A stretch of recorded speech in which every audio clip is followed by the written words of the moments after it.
On redémarre donc, une fois qu'on a posé les marqueurs, sur un rang en droit. Et c'est sur ces rangs-là que nous allons devoir faire les augmentations. Sur chaque rang en droit, que ce soit dans les parties en jersey, la partie en point texturé ou la bordure en point mousse, il y a toujours 4 augmentations sur les rangs en droit. Donc, après les 2 premières mailles du châle, donc les mailles de la lisière, avant les 2 dernières mailles du rang, pardon, pas du châle, et de part et d'autre de la maille centrale. C'est comme je vous l'ai expliqué dans la première vidéo, ce qui va vous permettre de donner l'orientation du châle et puis lui donner de l'ampleur. Donc, on tricote. Alors, avant, en fait, il y a 2 types d'augmentation, comme je vous l'ai expliqué sur le post du blog. Il y a les M1R et les M1L. Donc, M1R pour right, qui veut dire droit en anglais. Et elles se feront donc quand on est à droite de la lisière, donc ici en fin de rang, et à droite de la maille centrale. Et il y a les M1L qui se feront, L pour left, gauche, qui se feront quand on est à gauche de la lisière et quand on est à gauche de la maille centrale ici. Donc comme on commence, on va être à gauche de la lisière, on commence par une M1L. Donc on commence déjà par tricoter, toujours en maillant droit, les mailles de la lisière. On passe le marqueur en le passant d'une aiguille à l'autre tout simplement et on va donc faire la M1L. Donc ce sont des augmentations intercalaires qui se font à partir de ce petit fil là intercalaire qui se trouve entre vos 2 mailles. Je vais vous montrer plus près, voilà. Donc on va le lever à l'aide de l'aiguille de droite et pour une M1 left, on va passer l'aiguille de gauche de l'avant vers l'arrière pour le situer sur l'aiguille. Mais plutôt que de le tricoter normalement comme ceci, on va la tricoter par l'arrière, comme ceci, en glissant le fil comme ça.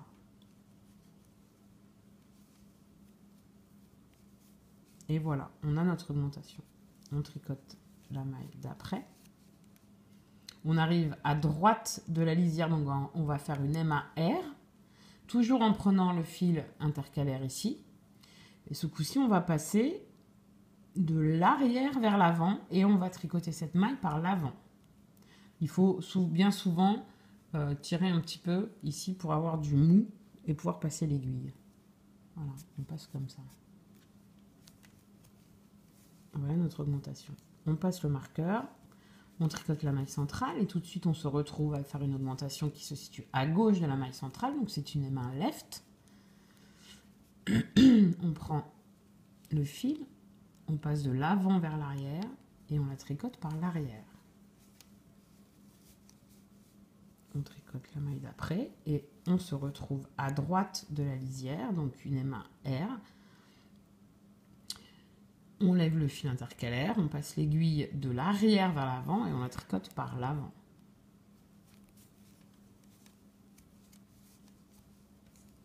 On passe le marqueur et on finit avec nos 2 mailles lisières de la lisière, toujours en maille en droit.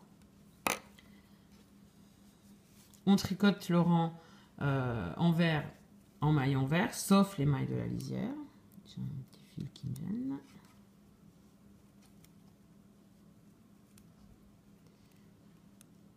Voilà. Donc les 2 premières mailles et les 2 dernières mailles en maille en droit.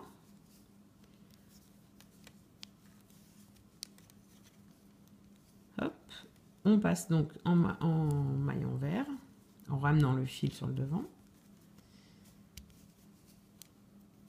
On tricote jusqu'aux 2 dernières mailles en maille envers.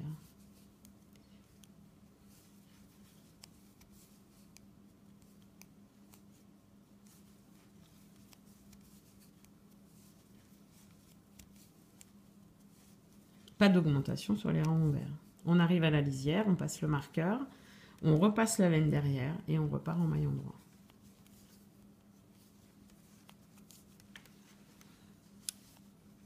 Voilà, on commence à voir le jersey qui se dessine. Le jersey, en fait, ça forme des petits V, comme celui-ci. C'est d'ailleurs ce qui va vous permettre de repérer quand vous êtes en rang en droit ou en rang envers, puisque derrière, ça forme des petites vagues comme le point mousse. Ça, c'est l'envers.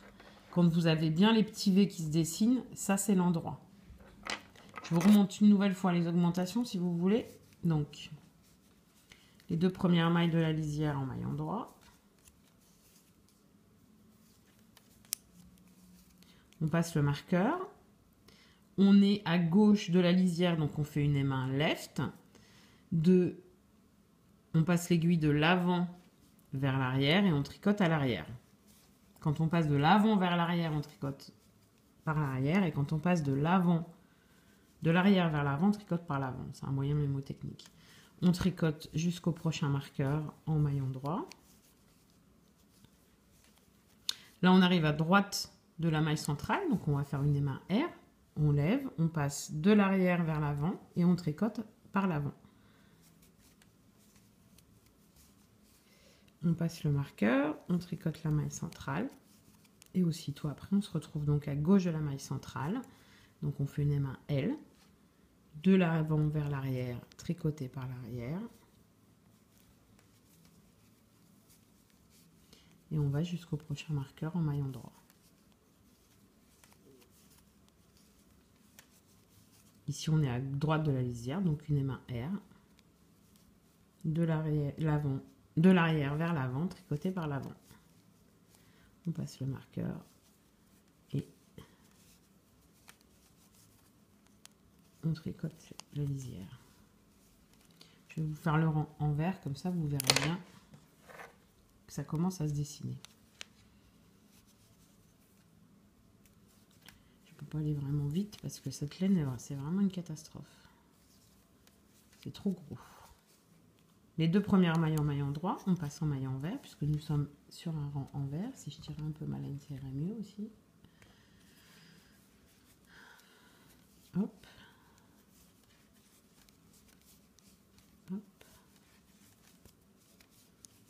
On va jusque les 2 dernières mailles du rang. De toute façon, tout est bien expliqué dans les explications écrites. Je vous invite à télécharger le PDF que j'ai mis en téléchargement sur mon blog, ou que vous pouvez avoir autrement d'ailleurs. Là, c'est vraiment pour vous donner un visuel des augmentations, parce que c'est pas toujours évident. Au départ, c'est pas, faut se rappeler quelle augmentation faire à quel endroit. C'est pour ça que j'essaie de vous donner des moyens mémotechniques. On finit les 2 mailles de la lisière en maillon droit. Et voilà. Donc on commence à voir que ça prend bien la forme d'un triangle en fait. On voit le jersey pardon, qui s'est formé et on voit aussi la lisière ici qui se forme et que notre départ finalement se confond un petit peu dans la lisière. Bon, c'est un petit peu plus gros, mais au final, au blocage, ça va totalement se confondre dans la lisière. Donc comme je disais, on commence à voir le jersey qui se dessine. On voit la lisière qui commence à se dessiner aussi tout autour ici. Et la partie qui n'était pas très belle quand on a commencé, elle commence à se confondre avec la lisière.